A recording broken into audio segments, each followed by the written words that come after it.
Question 15 here says, do you think that friends can influence one to take alcohol and drugs? If yes, how may one protect himself from such influences? They say, there's a saying that if one mango is bad in the batch of entire one, it will spoil the entire batch. So yes, the answer is yes for this. It occurs because of peer pressure.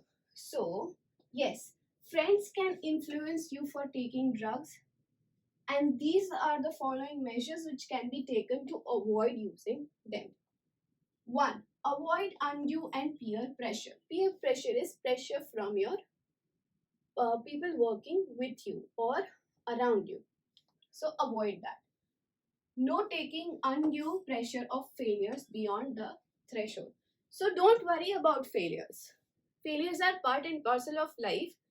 They'll come and they'll go. So don't worry about failing. Getting counseling from some counselor.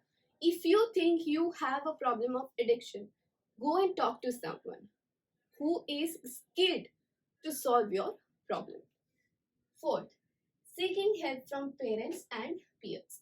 Ask your parents about it. Have a word with them. Ask your friends about it and have a word with them.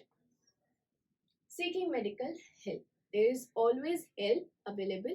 You just have to ask